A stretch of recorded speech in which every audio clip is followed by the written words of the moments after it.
akses yang semestinya diberikan oleh negara, tapi belum sanggup diberikan. Nah, oleh teman-teman zakat ini coba diberikan.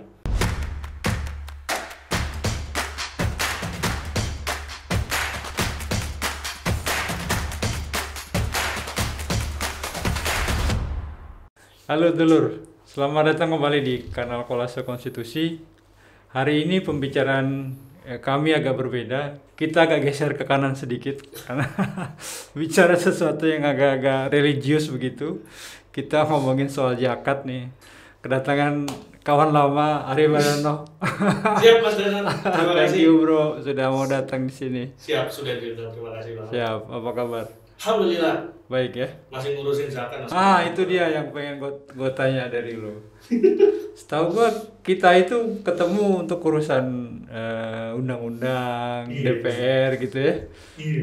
Iya kan? Heeh. Tiba-tiba lo nyebrang ke zakat nih, gimana ceritanya bro? Wah, dulu gimana ya ini ya? Waktu itu sih sebenarnya ketika bahasanya nyebrang ya. Atau beralih lah, boleh terserah lo. Agak geser Iya, ke kutub kanan itu. Iya. Ya sebenarnya menariknya gini. Jadi saat itu ketika teman-teman, ini kalau cerita historinya dikitnya gini. Ketika saat itu tahun 2007 2008 saat itu adalah ketika masa-masa di mana teman-teman gerakan zakat ini lagi mau mengusulkan revisi undang-undang zakat. Oke. Jadi Artinya sebetulnya waktu itu nggak jauh-jauh dari kerjaan lo ya? Nah, sudah.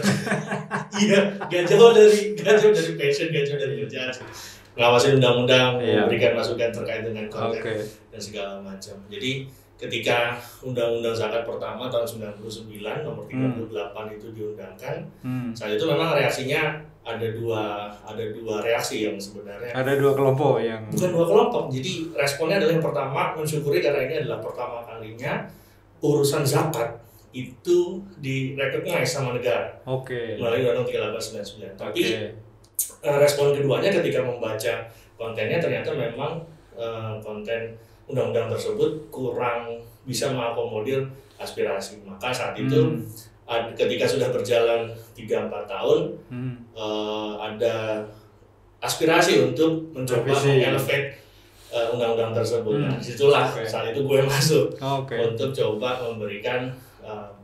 memberikan pandangan lah ya terkait gimana sih caranya biar sebuah undang-undang itu biar bisa akomodatif sama aspirasi masyarakat, bisa sesuai dengan perkembangan zaman dan segala macam. Jadi situ awal-awalnya kemudian bergeser sih. Atau sebenarnya nggak pernah bergeser ya? Enggak, tapi kan topiknya sekarang spesifik lu hanya ngurusin Jakarta ya kan? Iya. Kalau sebelumnya kan karena di DPR rata-rata atau variasi isunya kan banyak. Iya benar. Saya lu fokus di komisi 1 atau 2 itu kan hampir Iya. semua yang dibahas komisi 2 kan menjadi perhatian ya. Iya. Nah, sekarang kan fokus di Jakarta. Nah, jadi sebetulnya apa yang lu kerjain di Jakarta ini? Nah ini sebenarnya jadi pembelajaran yang cukup menarik. Memang awalnya, jadi kalau bicara pengalaman pribadi, memang awalnya terlihat seperti sebuah pekerjaan yang jadi lebih fokus. Jadi lebih fokus itu terlihat dalam, tetapi tidak banyak spektrum yang bisa dikelola. Jadi dari Mas Dara bilang, kalau dulu misalnya gue terlibat banyak di Undang-Undang Republik, di Komisi 2, itu kan isunya banyak ya. Iya. Ada isu otonomi daerah, ada isu soal masalah birokrasi dan segala macam. Kelompok rentan. Kelompok rentan. Lama banget. Gue ingetin lagi makanya. Sekarang ingetnya soalnya mustahik. Iya, itu dia. Sebenarnya sama nih sebenarnya. Sama ya, terminologinya aja yang beda. Teknologi aja beda. Tapi kan terbatas. Nah, tetapi dari situ ternyata setelah coba semakin terlibat, semakin nyebur itu ternyata tidak berbeda jauh isunya sebenarnya. Bahwa ketika kita berbicara zakat itu sebenarnya juga berbicara soal akses.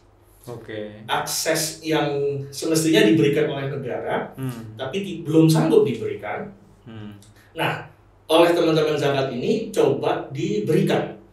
Tapi basisnya kalau misalnya resource yang biasanya kita dapat entah dari donor, entah dapat dari dana kerjasama dengan pemerintah, ini coba memanfaatkan dana-dana kedermawanan, dana-dana sumbangan untuk memenuhi akses tersebut.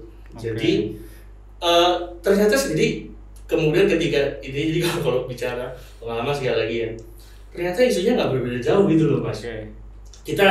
Gue di dunia zakat juga jadi berbicara soal akses juga. Bagaimana mengupayakan akses itu yang tidak bisa diberikan oleh negara, bisa difasilitasi oleh masyarakat sipil. Mobil khusus oleh teman-teman zakat. Gitu Mas. Jadi, ternyata dunianya nggak beda jauh gitu. Jadi justru malah sebenarnya bisa memperluas spektrum gue pribadi gitu kalau bahwa sebenarnya kalau dulu kita berbicaranya adalah ayat konstitusi, sekarang ditambah ayat konstitusi dan ayat agama gitu. Asik. Ini juga menarik. Ini juga menarik Oke. Nah, artinya yang dikerjakan teman-teman tuh berarti mencoba memperluas akses masyarakat terhadap pengelolaan zakat gitu. Atau gimana? Jadi misalnya seperti ini, Mas Dengar. Salah satu kewajiban negara adalah menyediakan pendidikan yang aksesibel dan berkualitas.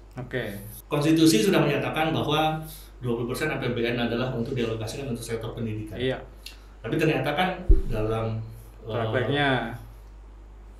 prakteknya 20% itu ternyata nggak 20% juga. Masih ada komponen-komponen biaya untuk operasional segala macam gitu. Betul. Apalagi ketika kemudian konstitusi menyatakan bahwa anggaran 20% itu sudah mencakup gaji operasional segala macam. Itu jadi membuat sebenarnya anggaran pendidikan untuk masyarakat Indonesia, untuk anak-anak Indonesia kalau tidak salah ingat hanya sekitar 11%. Itu belum dipotong dengan hal-hal yang lain.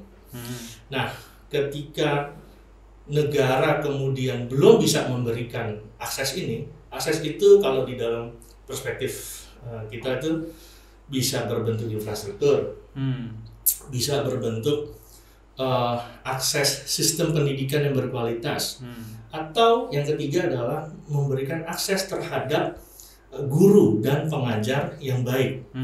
Nah, 3 hal ini kan harus diakui negara belum bisa memeratakan. Jadi nggak usah berpikir Jakarta Papua. Kadang-kadang kita berpikir ini kayak misalnya ini yang cukup menarik. Ada satu daerah di daerah Bogor, nama daerah itu namanya Tenjo. Ini kabupaten ya? Kabupaten Bogor kalau nggak salah. Itu ada sebuah sekolah. Ada banyak sekolah di daerah situ yang kondisi sekolahnya sangat-sangat tidak layak. Jadi ya kalau digambarkan misalnya langit-langitnya banyak yang bolong. Kualitas meja, bangkunya sangat-sangat tidak berkualitas. Ini yang jaraknya nggak lebih dari 100 km dari pusat kekuasaan. Itu kita masih berketat dengan hal seperti itu. Nah, tujuan dari gerakan zakat, tujuan dari sumbangan masyarakat yang nggak lebih dari 2,5%, itu adalah mencoba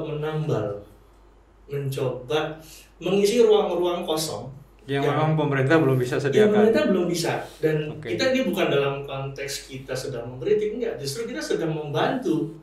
Kita sedang membantu negara. Yang kritik juga nggak apa-apa sebetulnya. Nah, kadang-kadang kalau kritik itu kan sifatnya kesannya kita tidak melakukan sesuatu, kesannya gitu. Menurut gue terminologi yang direndahkan dari kata kritik itu. Mungkin bisa jadi ini adalah bentuk kritik positif kita ya sih ya, bahwa kalau memang kenyataannya memang negara belum bisa memenuhi hak-hak keluarga negara, ya ada kelompok masyarakat yang punya inisiatif untuk mencoba mengisi ruang-ruang kosong tersebut. Tujuannya simpel, tujuannya adalah untuk memastikan warga negara, terutama anak-anak kalau dalam konteks pendidikan yang tadi, itu bisa mendapatkan akses yang sama dengan anak-anak yang tingkat ekonominya relatif lebih memadai. Atau akses ke pendidikan dasarnya bisa dipenuhi ya. Betul. Oke. Kalau sekarang kita masih berbicara di Gaza kan 9 tahun. Iya. Sementara di negara maju sudah 12 tahun. Kita masih 9 tahun. Itu pun 9 tahun itu pun kita masih tarik ulur sekali lagi soal masalah anggaran, tarik ulur soal masalah kondisi pengajar dan segala macam. Belum lagi kalau kita letakkan kewenangan pusat daerah itu kan makin ribet lagi jadi ya. Ini mau renovasi sekolah, ini anggaran mana? Anggaran pusat, gua nunggu dulu kan. Nah kadang-kadang jadi yang menariknya ternyata duit zakat ini mas, yang 2,5%, yang mungkin tambah yang lain ya, nggak cuma zakat yang 2,5%.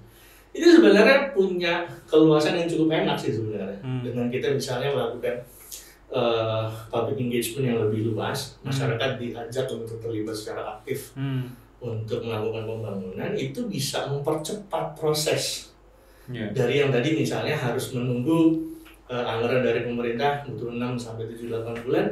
Ini mungkin selama 2 sampai 3 bulan sudah bisa dieksekusi untuk perbaiki. Nah, kalau seperti itu kan prosesnya mempercepat proses pembangunan itu yang jadi sudah cukup menarik loh ternyata. Spektrum zakat itu nggak sebatas charity. Yeah. Kita bisa berbicaranya development, kita bisa berbicaranya advokasi atau pemberdayaan bahkan ya kalau tadi konteksnya itu. Betul. Nah, artinya ini sebenarnya peluang yang menarik ya. Maksudnya gua orang yang sangat awam ya. Maksudnya ya beragama sejak kecil tapi sama Mas juga. Sebelum pengelolaan zakat tuh nggak pernah tahu detail. Nah, artinya sebetulnya ada peluang yang sangat menarik ya. Itu baru satu aspek yang tadi kita omongin ya, pendidikan gitu kan. Belum kita ngomong soal katakanlah misalnya kesehatan atau pemberdayaan ekonomi kan. Itu peluangnya juga mungkin ke situ kan. Sangat. Oke, nah kalau tadi lu bilang di awal ada upaya untuk merevisi undang-undang yang nomor 38 tahun 99 tadi. Apa sih isu yang sebetulnya ada di undang-undang itu? Ketika kita berbicara untuk merevisi undang-undang 3899, saat itu yang menjadi salah satu concern utama adalah bagaimana menjadikan sektor filantropi yang diwakili oleh zakat itu bisa di-recognize dalam sistem pembangunan nasional. Jadi ini sebenarnya kita saat itu para senior kami di Gerakan Zakat ini sebenarnya ingin membuka mata pemerintah bahwa sumber pendanaan pembangunan itu tidak harus melulu melalui pajak, tidak harus melulu melalui pinjaman hutang luar negeri, tapi ada sumber-sumber pendanaan yang digali dari potensi masyarakat ya. Ini fungsinya Rakernas itu saat itu sebenarnya adalah untuk menjadikan masuk dalam radar pembangunan pemerintah. Gitu. Jadi Rakernas itu kan bukan hanya sekedar zakat memang sudah ada, bukan, tapi pembangunan yang sudah dihasilkan itu misalnya merenovasi sekolah itu juga harus dicatat dalam terminologi pembangunan yang dilakukan oleh negara. Artinya juga sebetulnya idealnya dari sejak perencanaan ya. Itu harusnya kolaborasi atau sinergi lah ya dengan teman-teman yang tadi katakanlah apa sih nama jaringannya apa? Kita sih selalu menyebut diri kita Gerakan Zakat. Gerakan Zakat. Tapi ada nggak nama forum atau apa yang kalian pakai? Ya, untuk asosiasi lembaga-lembaga zakat kita ada Forum Zakat namanya. Itu sudah berdiri dari tahun, kalau menurutnya masanya nggak tahu, 99. Lu kalau sampai salah tahun bisa.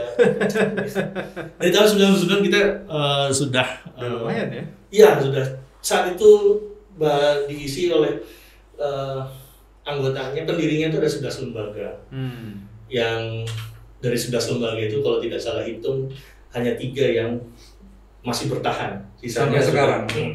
Sisanya sudah berganti dan kemudian sudah melebur dengan lembaga lain. Saat ini kondisinya asosiasi kita sudah beranggotakan 145 organisasi zakat dari Aceh sampai Papua. Artinya itu potensi yang sebenarnya luar biasa ya. Iya. Maksud gua sekarang kan kalau istilah kerennya pemerintah kan sedang ikut dalam satu inisiatif global yang namanya SDGs atau tujuan pembangunan berkelanjutan. Nah itu kan sebetulnya satu aspek yang diketahui, di acknowledge dalam skema pembangunan itu kan juga sebetulnya sektor swasta, peran serta masyarakat sipil. Aku nggak tahu apakah sekarang kalian juga masuk ke inisiatif ini atau ikut terlibat dalam inisiatif ini atau enggak? Nah ini menarik.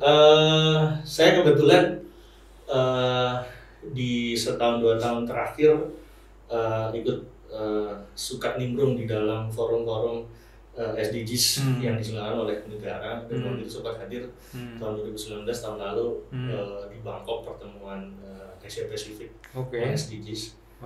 Ini menarik.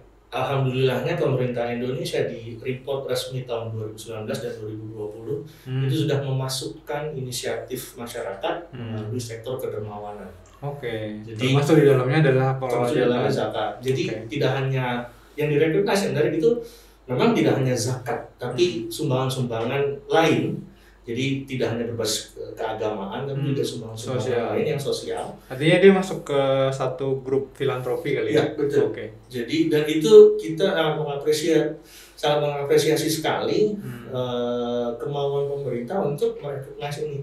Nah, karena ini penting memang, karena kalau tidak direcognize, kalau tidak dihitung, dimasukkan di dalam skema laporan SDGs, ya berarti semua kerja-kerja kita kan menjadi seperti tidak ada rekodnya. Karena ini penting, karena ini dokumen sejarah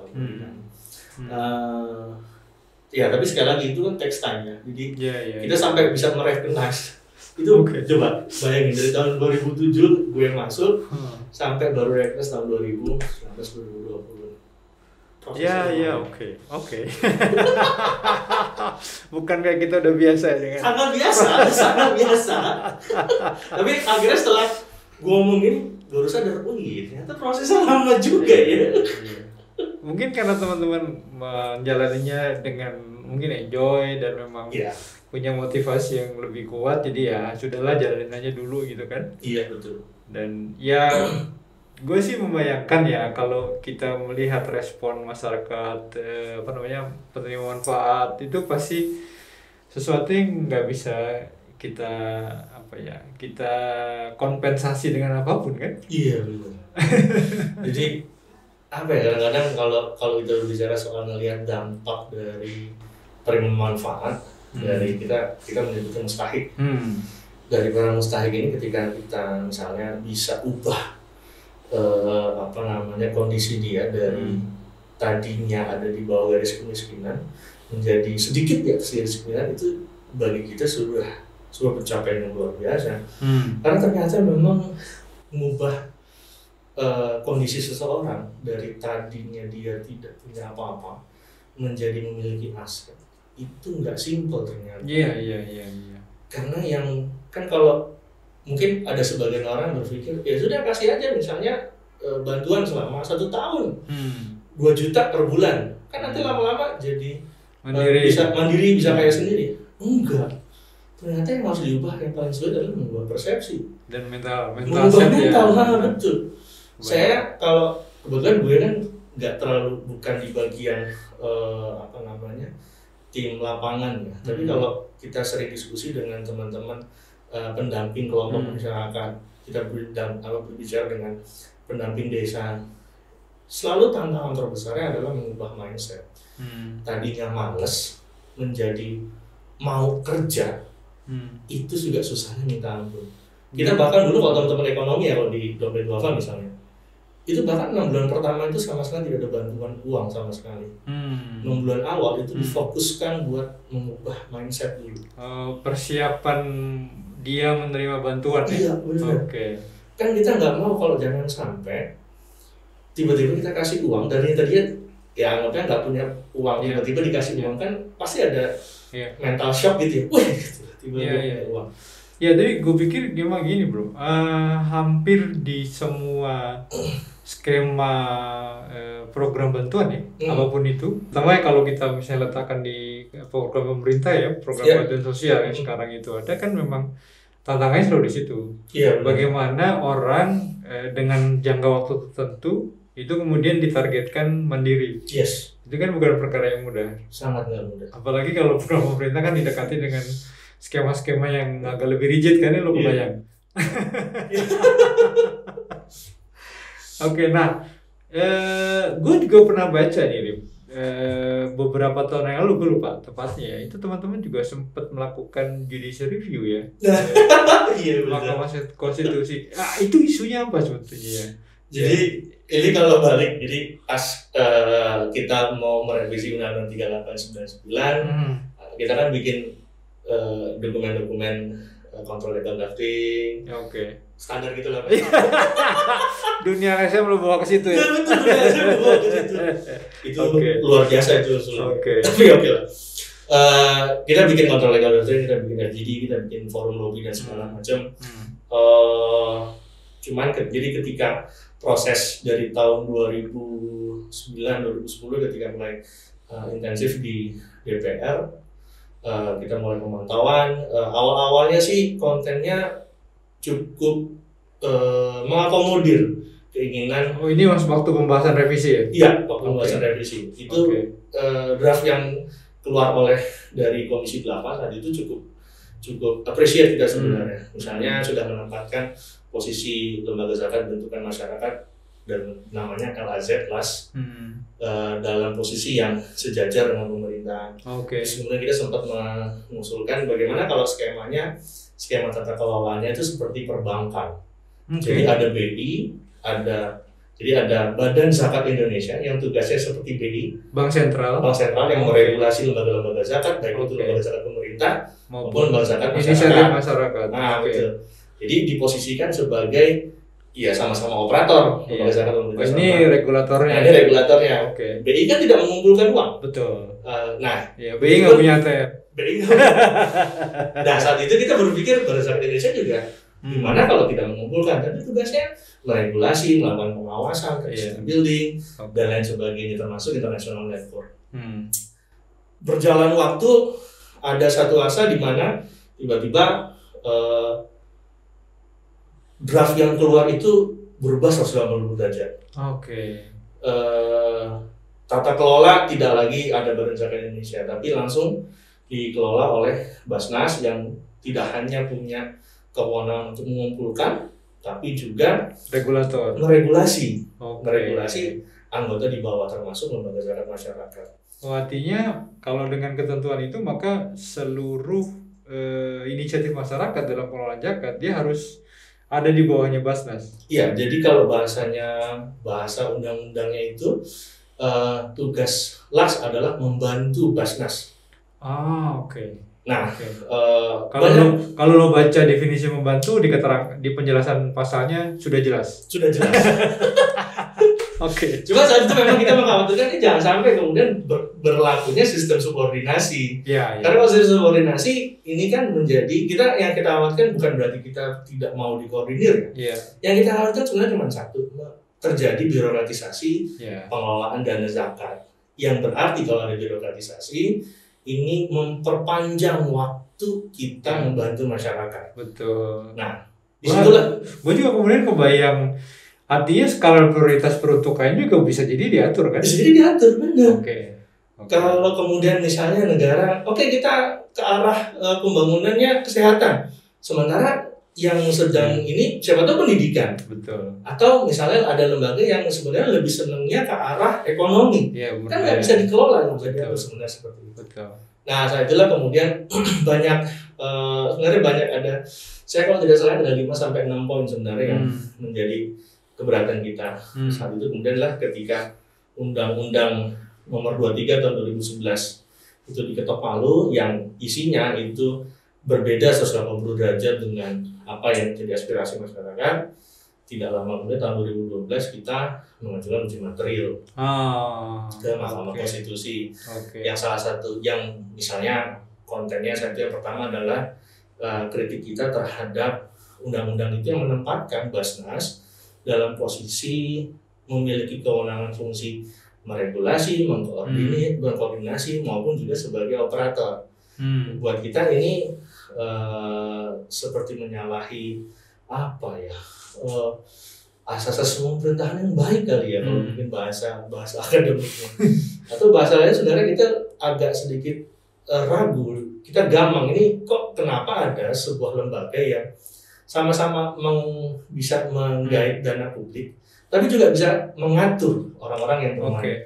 Artinya dia Basnas itu didefinisikan sebagai pemain, tapi sekaligus wasit. Iya, itu analogi yang kita pakai saat itu. Jadi bayangin ada sebuah tim isinya Ronaldo sama Messi dan seluruh pemain terhebat di dunia, lawannya pemain yang biasa saja tapi juga punya kewenangan untuk menyemprit lawannya. itu bagi kita saat itu adalah ini nggak masuk akal. Itulah kemudian saatnya kita melakukan uji material. Banyak yang tidak diakomodir oleh Mahkamah Konstitusi, tapi ada satu yang cukup menarik, yang diakomodir oleh Mahkamah Konstitusi. Yang pertama, dua hal. Yang pertama adalah definisi membantu Basnas diperjelas oleh Mahkamah Konstitusi tidak dalam subordinasi.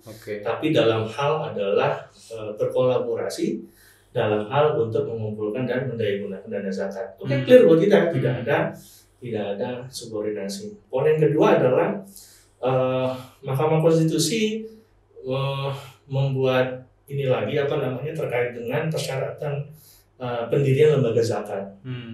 Jadi awalnya tidak kurang ada 7 poin syarat untuk mendirikan LAS. Poin A dan B itu adalah, di kalau bahasa undang-undang awalnya adalah berbentuk ormas dan memiliki badan hukum. Ini implikasinya berarti kalau mau bikin LAS, dia tidak sekedar harus berbentuk yayasan atau perkumpulan, tapi juga harus punya massa seperti halnya Muhammadiyah, Nahdlatul Ulama, Hidayatullah dan lain sebagainya. Ini kan mengecilkan peran.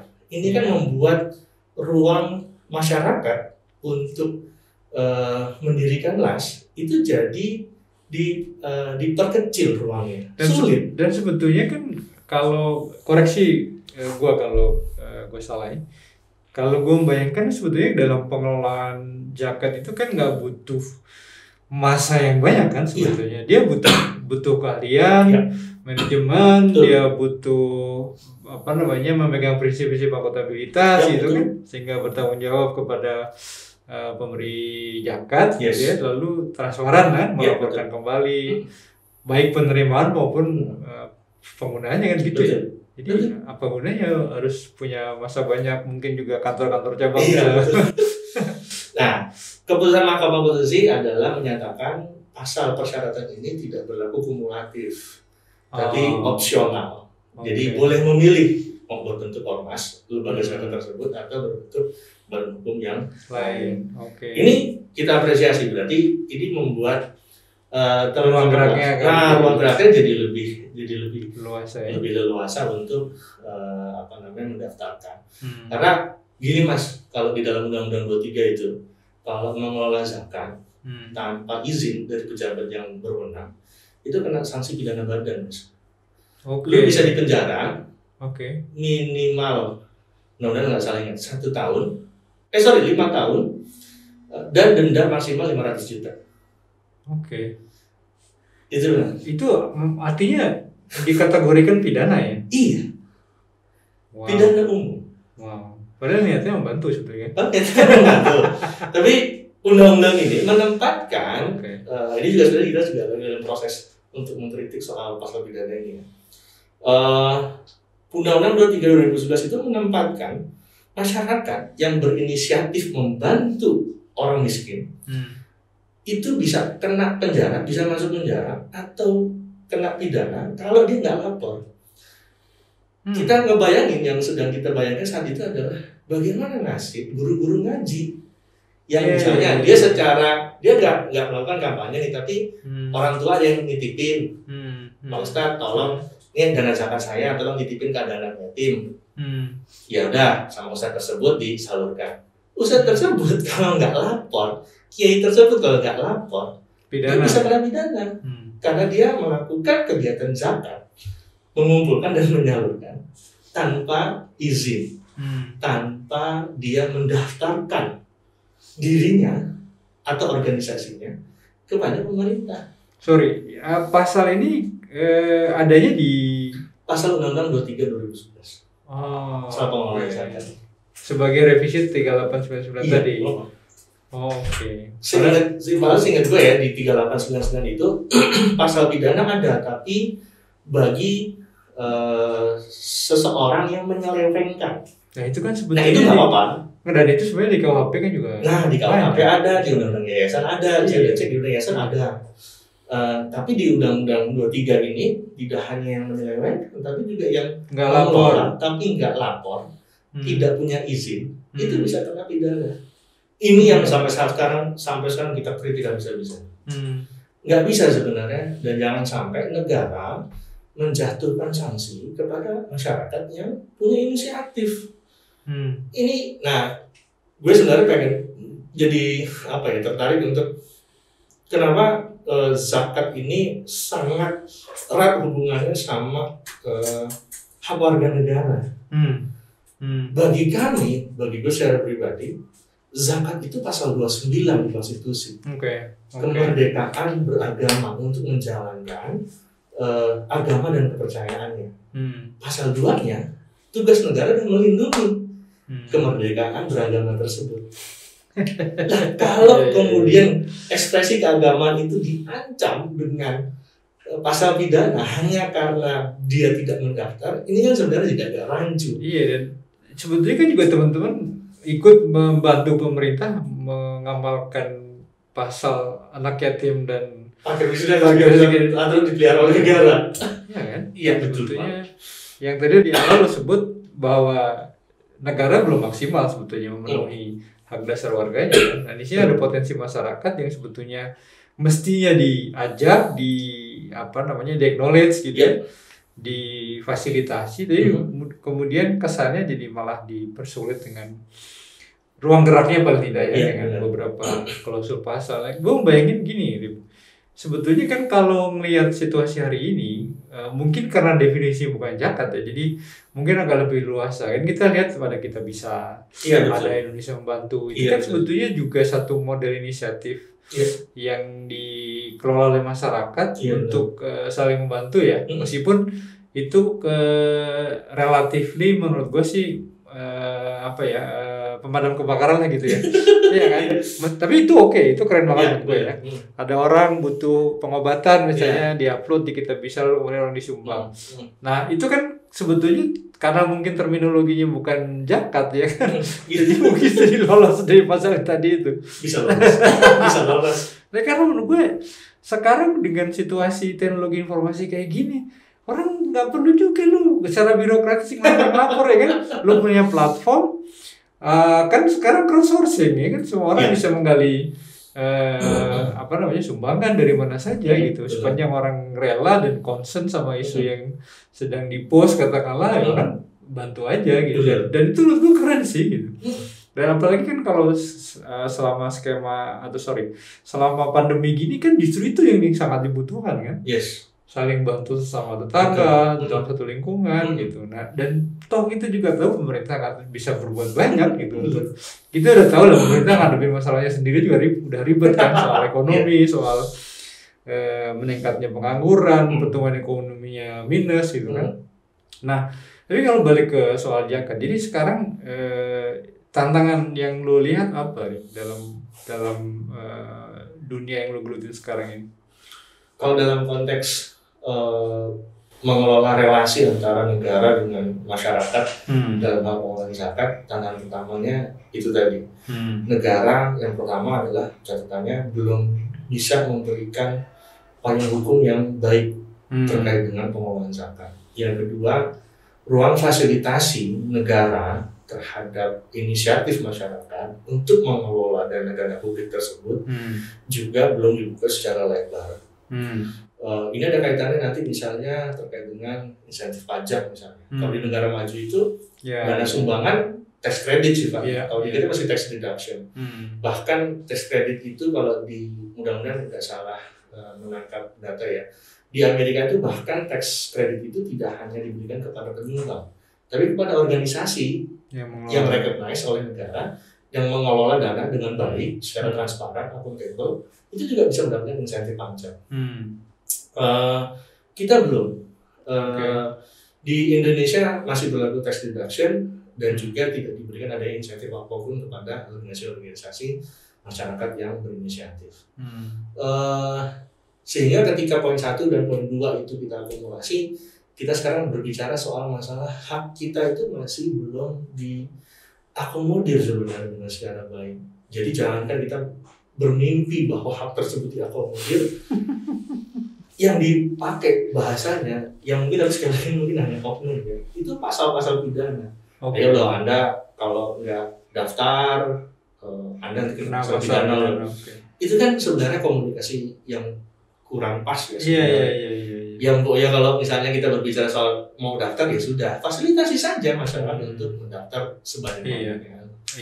Atau dikasih insentif supaya masyarakat daftar misalnya. Yes, atau insentif untuk dikasih daftar. Itu sekarang ini data bulan November ya. Kalau tidak salah bulan September 2020 dari 193 ajuan masyarakat untuk mendaftar sebagai lembaga zakat, baru 93 yang diberikan rekomendasi.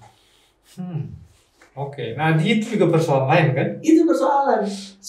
Artinya gitu, masyarakat diminta untuk mendaftar, tapi begitu inisiatif datang belum tentu juga semua birokrasinya siap merespon dengan cepat kan? Pertama, birokrasi belum siap merespon dengan cepat. Yang kedua, ternyata banyak masyarakat itu yang ternyata tidak sanggup untuk memenuhi persyaratannya. Jadi misalnya, tadi kan gue bilang di undang-undang ada 7 poin. Itu di PP dan di peraturan Basnas, Perbasnas itu berkembang lagi Mas. Jadi sampai di Perbasnas itu kalau nggak salah hitung ada 13 sampai 15 poin persyaratan. Dan itu tidak semua sebetulnya relate atau berhubungan dengan prinsip-prinsip yang dibutuhkan sebagai pengelola zakat ya. Bahkan cenderung sebenarnya menjadi memperpanjang rantai birokrasi. Saya ambil contoh misalnya begini. Kan kalau di lembaga zakat itu ada Dewan Pengawas Syariah gitu ya Mas ya. Yang memang tugasnya fungsinya adalah melakukan pengawasan terkait dengan proses agar tidak keluar dari koridor syariah. Di Perbasnas itu ada persyaratan Dewan Pengawas Syariah yang dimiliki oleh sebuah lembaga zakat itu harus mendapatkan rekomendasi dari MUI. Persoalan muncul begini, ketika sebuah lembaga mau mendaftar, berarti kan sebelum dia nyetor ke Basnas untuk dapat rekomendasi, dia harus ke MUI dulu.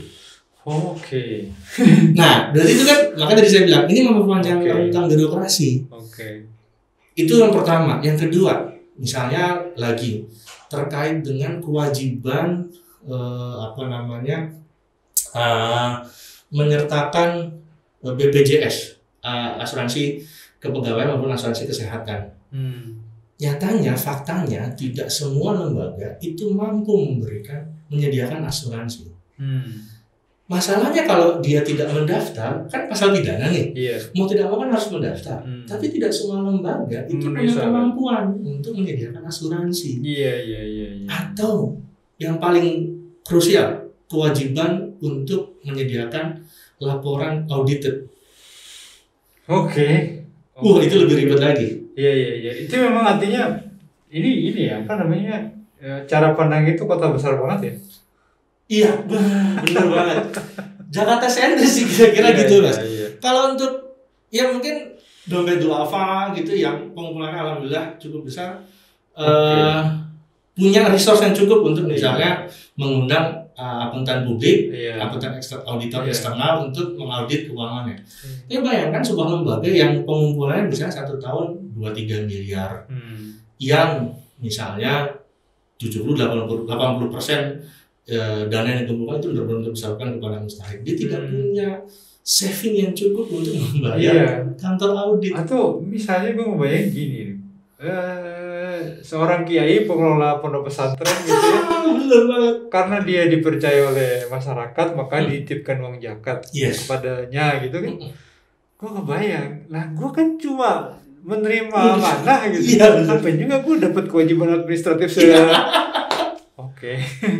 Itu yang tadi yang gue bilang sebagai Undang-Undang 23 2011 ini mengubah mindset dari tadinya mengelola zakat itu secara kultural menjadi administratif birokratis dan struktural ya. Dan struktural bener.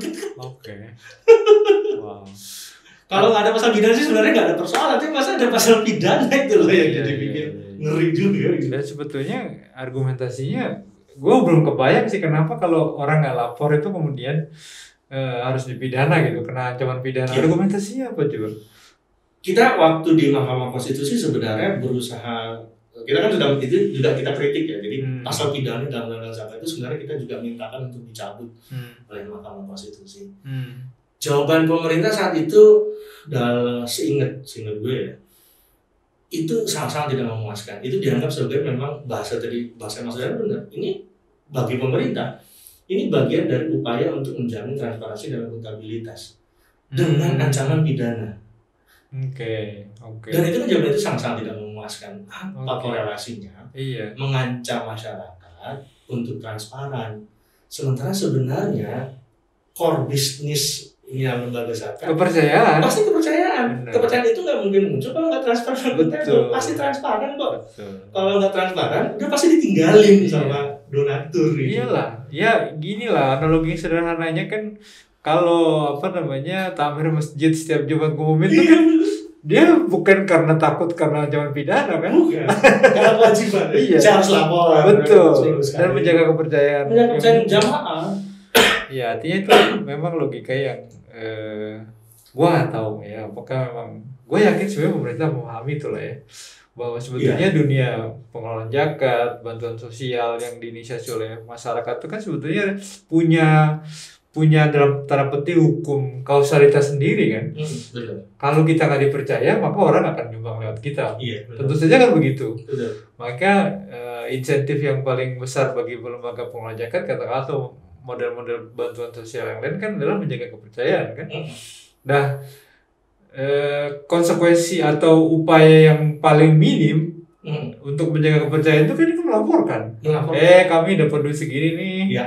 Dari si A sekian, dari si B sekian, kami gunakan untuk ini dan dilaporkan secara periodik. Itu kan sebenarnya sebuah keniscayaan. Maksudnya logika awam aja gitu kan. Iya, benar. Dan itu yang terjadi sebetulnya. Dan itu dilakukan. Jadi kritik kami terhadap kewajiban untuk melampirkan laporan audited itu bukan berarti kita tidak setuju transparansi dan akuntabilitas. Semua lembaga yang mengelola dana publik pasti akan transparan. Dia pasti akan menggunakan tools-tools lain, sosmed. Dia akan melaporkan via email yang nirbiaya. Betul. Dilaporkan kepada donatur tersebut. Betul. Pasti akan dilakukan karena itu bagian dari bisnis prosesnya. Yang kita kritikkan bahwa harus ada mewajibkan audited public. Sekali lagi tidak semua lembaga punya kemewahan atas. Jangan kan lembaga zakat LSM aja banyak yang nggak mampu kan? Nah lo, itu bukan. Setahu gue. Oh iya, setahu. Maksud gue nggak cukup mampu untuk membayar auditor independen gitu loh ya. Kita kan tahu mereka itu nggak murah gitu. Iya kan? Meskipun ada beberapa inisiatif teman-teman yang katakanlah membuat agak low cost, tapi itu adanya di kota-kota besar. Bayang kalau yang tadi Pak Kiai tadi itu kepikiran untuk audit aja enggak kan? Yang dipikirin kan supaya ini tersalur sesuai amanah kan pasti gitu yang dipikirin. Bener banget. Oke. Nah tapi kalau melihat potensi, lu menurut cara lu itu berapa sih yang sebetulnya potensi yang bisa diambil atau bukan diambil ya, bisa apa ya istilahnya apa sih dikumpulkan dari masyarakat setiap tahun rata-rata? Beda. Nah ini ada perbedaan perhitungan potensi ya. Tapi mungkin perbedaan ini muncul karena memang perbedaan cara menghitung. Misalnya teman-teman Pirak itu dulu Mas Hamid Abidin misalnya pernah merilis angka 27 triliun itu per tahun. Iya per tahun. Wow. Itu tahun 2010 Mas. Oke. 2010 2011. Oke. Kemudian tahun 2013 2014 saya nggak lupa. IDB Islamic Development Bank merilis angka potensi zakat Indonesia itu 217 triliun. Wow. Tapi 217 triliun itu dipecah dua. Jadi ada angka potensi rumah tangga yang jumlahnya sekitar 80 sampai 90 triliun. Ada yang sisanya itu zakat perusahaan. Oh, oke. Nah, jadi kalau zakat perusahaan memang kalau di negara-negara Islam ada memang misalnya Arab Saudi, Iran, setahu saya juga ada Qatar dan segala macam. Oh, jadi di luar pajak mereka bayar zakat? Enggak, kalau di negara Islam itu hanya zakat aja. Pajak enggak? Pajak enggak. Oke. Tapi terminologi zakat perusahaan itu ada sebenarnya di undang-undang zakat dan juga fatwa ulama. Jadi, nah potensi itu sampai 217 triliun. Tapi oke lah kalau misalnya kita tidak menghitung zakat perusahaan, ada sekitar 80 sampai 90 triliun. Dana zakat rumah tangga itu household, berarti hitungannya per kapita per rumah tangga. Iya kayak termasuk gua gitu ya. Iya. Zakat. Gua udah mulai zakat belum ya? Iya. Mudah-mudahan udah sih. Tinggal payroll aja. Nah itu angka itu sebenarnya jadi potensinya terlihat besar, tapi kita bukan berarti misalnya gini, angka yang dicatat di dalam asosiasi masih sekitar 2-3 triliun tahun 2019 kalau nggak salah ingat. Angka itu tidak lantas berarti orang masyarakat Indonesia tidak bayar zakat, enggak. Tapi tidak melaporkan. Bukan tidak melaporkan, dia tidak melalui lembaga zakat. Iya. Jadi paham. Kalau risetnya UIN tahun 2011 itu pernah menyatakan kepatuhan masyarakat Indonesia dalam membayar zakat itu 98-99%. Iya. Pasti bayar minimal zakat fitrah pas Ramadan gitu. Iya. Tapi kalau misalnya kok bisa gapnya jauh, ya itu adalah berarti sisanya masyarakat Indonesia belum membayar melalui lembaga intermediary seperti Bank Indonesia, Mazakat dan sebagainya. Dia masih membayar secara langsung. Dan itu it's fine. Kami nggak ada masalah. Gue termasuk orang yang begitu kayaknya. Jadi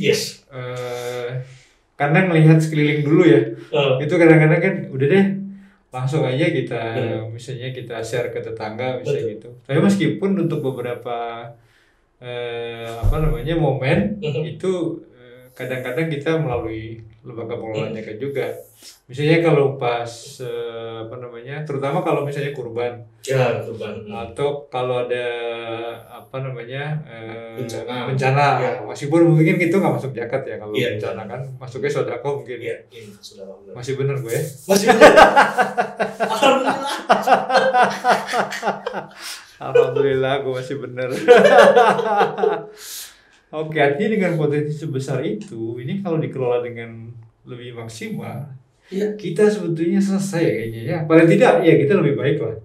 Iya. Persoalan akses hak dasar masyarakat itu bisa lebih banyak bisa di cover ya sebenarnya ya.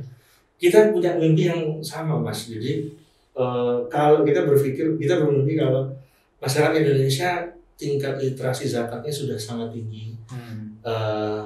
Keinginan untuk menunaikan kewajiban membayar zakatnya sudah baik. Kita sebenarnya semua persoalan hak dasar, kesehatan, pendidikan tingkat SD SMP, pemberdayaan ekonomi masyarakat yang tidak mampu, itu bisa kita selesaikan dalam waktu yang cepat insya Allah. Tapi memang sekali lagi banyak faktor yang membuat hal seperti itu jadi terlihat lebih sulit. Salah satu regulasi kembali lagi. Artinya memang pemerintah itu belum kesannya belum rela ya sepenuhnya ini memposisikan dirinya udahlah gue regulator aja lah gitu ya. Padahal sebenarnya konsep yang tadi lo bilang itu menurut gue keren loh. Ada lembaga regulator lalu kemudian pengawas sekaligus kan. Lalu kemudian biarkan kemudian masyarakat tumbuh dengan inisiatif-inisiatifnya. Itu menurut gue keren banget ya. Iya. Kita kan dalam perspektif kami itu zakat itu wajib selesai. Ya. Tapi membayar zakat kemana itu kan hak individu. Iya. Mau bayar ke Basnas boleh, nggak apa-apa. Kalau memang saya lebih dekat deh ke Basnas boleh. Saya mau bayar ke kiai di dekat rumah saya nggak apa-apa juga. It's okay. Taruh di masjid. Boleh. Nggak apa-apa. Tugas kita tinggal bagaimana misalnya melalui orang-orang perantara tadi atau lembaga perantara tadi, dana yang terkumpul itu bisa maksimal, bisa optimal untuk pemberdayaan masyarakat. Iya. Itu tugas yang paling utama, bukan meregulasi. Udah, Anda nggak boleh ke A, Anda ke B saja. Iya. Itu yang sebenarnya agak sedikit jadi rancu. Iya. Tugas negara apa sebenarnya? Mestinya kan memang fasilitator ya. Ini ada potensi di sana. Iya. APBN atau APBD mampunya cuma segini, nah itu ada potensi nih. Ya. Gimana caranya sinergi kan pasti gitu ya. Sebenarnya gitu. Oke, dan itu kan niat baiknya SDGs ya, kalau gua nggak salah. Iya. Itu niat baik SDGs. Oke. Ini yang menarik, SDGs itu sekarang saya nggak tahu ya apakah memang ini diperkenalkan bahwa memang istilah blended finance untuk kasus Indonesia dan banyak negara Islam itu sudah menyertakan sebenarnya dana-dana zakat, infak sedekah dan wakaf untuk membiayai pembangunan, karena mereka sadar SDGs kalau hanya bertumpu dari anggaran negara nggak akan sanggup, nggak akan mencapai target untuk pengentasan kemiskinan di tahun 2030 dan berkelanjutan. Iya. Maka dari itulah kemudian diperkenalkan mekanisme blended finance. Anggaran negara dipadukan dengan anggaran salah satunya kedermawanan sosial. Ada CSR. Ya sudah tiga kutub ini disatukan untuk sama-sama membiayai. Oke, disatukan itu kan tidak harus melulu masuk ke negara dulu kemudian kan begitu ya. Mestinya kayak tadi sinergi tadi ya. Iya, lu punya potensi apa, kemampuan kami cuma sekian, ini tujuannya ke sini kan gitu mestinya ya. Betul. Tugas negara kan memfasilitasi semestinya. Bukan di-pooling. Tugas negara bukan pooling fund. Betul. Tugas negara memfasilitasi, memberikan payung hukum. Iya. Oke, saat daerah termiskin kita di mana? Kabupaten A. Oke, kita keroyok bareng-bareng. Nah, CSR nanti masuk dengan skema apa? Bergerak di sektor apa? Sektor kedermawanan bergerak di sektor apa? Maju lah. Aja pemerintah bisa tinggal woro-woro kan. Woi, daerah sini nih butuh dikeroyok nih. Punya masalah ini kan gitu mestinya ya. Mestinya begitu idealnya. Oke. Jadi negara mestinya kayak kita bisa gitu ya. Mestinya sih iya. Dia kayak jadi platform gitu loh, di mana seluruh potensi itu disalurkan ke sana, kemudian dipastikan bahwa mekanismenya transparan, akuntabel kan gitu ya. Dan capaiannya itu memang benar-benar bisa terukur. Oke bro, perjuangan masih panjang bro. Dan cukup menarik kan bahwa ternyata urusan zakat yang 2,5% itu sangat erat kaitannya dengan konstitusi kita. Iya. Bukan cuma urusan 2,5%. Benar. Bukan hanya soal kewajiban umat beragama sebetulnya. Artinya kalau ini dilebarkan gitu ya, bukan hanya dalam perspektif Islam katakanlah, tapi lebih ke perspektif yang sosial. Memang gotong royong kan di sini sebetulnya. Iya. Gotong royong di situ. Wow. Esensi dari gerakan zakat itu adalah rakyat membantu rakyat, tetangga membantu tetangga. Kalau misalnya tetangga membantu tetangganya nggak mampu, tugas lembaga zakat membantu agar tetangga yang mampu punya kemampuan untuk membantu tetangganya yang tidak mampu. Misalnya mau bikin, kita kekurangan pangan nih, sektor pangan kita di komplek A kurang. Tugas lembaga zakat bisa memberikan capacity building kepada tetangga-tetangga yang mampu untuk bisa bikin budidaya lele dalam ember gitu. Artinya sebetulnya kalian bukan hanya soal tidak melulu hanya berkutat di penyaluran ya, tapi juga capacity building. Benar. Wow. Tugas kita itu mengakselerasi sebenarnya, agar masyarakat itu tergerak untuk membantu. Kita akan mencapai suatu titik di mana dede akan tutup. Itu adalah ketika masing-masing warga negara itu bisa punya inisiatifnya untuk membantu sekitarnya, ekosistemnya yang tidak mampu, yang tidak punya kemampuan untuk berusaha, tidak mampu untuk meraih akses pendidikan, dede akan tutup. Tapi sampai saat itu belum terjadi. Fungsi kita adalah mengakselerasi, membuat klaster-klaster pemberdayaan ekonomi dan segala macam. Artinya itu sejak awal ada di kesadaran teman-teman ya bahwa teman-teman adalah akselerator. Iya. Pada gitu tentu ketika masyarakat sudah mampu saling membantu secara lebih sistematis, masif gitu ya. Oke, berarti itu sudah tercapai gitu ya. Betul. Kita selalu berpikir sustainability development itu adalah bukan berarti kita mencekoki masyarakat setiap tahunnya dengan dana-dana bantuan, enggak. Justru harus dibatasi. Misalnya kalau di ekonomi kita punya batas 3 tahun. Setelah 3 tahun masyarakat kita harus self sustain.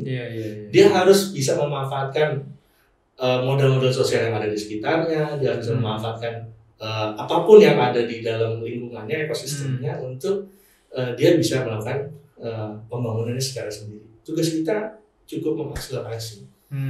Jadi kira-kira kayak The Magnificent Seven. Wah, gila. Tua banget ya gue. Masyarakat kota punya masalah sama bandit 7 orang, dan redor selesai, udah kita keluar. Masyarakat silakan bangun sendiri, kayak kira-kira gitu tuh. Tidak lantas jadi sheriff di situ. Tidak lantas jadi sheriff di situ, nggak boleh. Itu namanya sistem kita menghindari lah sistem development, sistem empowerment yang seperti itu.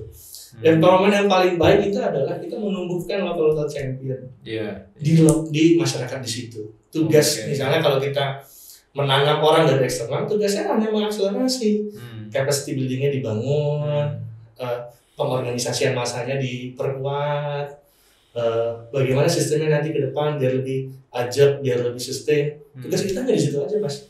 Udah selesai, banditnya udah pergi, ya sudah kita juga pergi lah, nggak boleh di situ terus. Iya. Gua jujur nggak nyangka kalau soal zakat itu selebar itu dan sestrategis itu ya sebetulnya. Artinya kalau lo bilang tadi ya sebetulnya esensi pembangunan kan mestinya begitu ya. Bukan pemerintah itu pertama pemerintah punya limitasi soal sumber daya. Oleh karena itu skala prioritas itu wajib kan ditentukan. Nah dengan begitu kan kalau prioritas yang dituju sekarang tidak mencapai tujuan, artinya kan mau nggak mau harus ditinggal kan? Ya kan, gitu kan pilihan-pilihannya begitu. Nah oleh karena itu memang harus dipastikan bahwa skala prioritas yang memang dituju itu memang tujuannya tercapai. Nah dengan begitu maka pola-pola fasilitasi itu menjadi semacam keniscayaan kali ya. Jadi bukan ngasih sesuatu lalu pergi gitu kan. Tapi dipastikan setelah dikasih dia memang berdaya. Thank you banyak bro. Siap. Luar biasa nih. Terima kasih banyak. Gua dapat ilmu yang luar biasa nih hari ini. Nanti kita lanjutkan lagi ya. Siap, insyaallah. Nah, mudah-mudahan lo masih mau diganggu. Udah, siap. Pas dari pasien. Siap. Ya udah jangan lupa biar zakatnya Mas. Insyaallah bayar. Insyaallah bayar. Oke, dulur. Begitu obrolan kami, mudah-mudahan menginspirasi. Tapi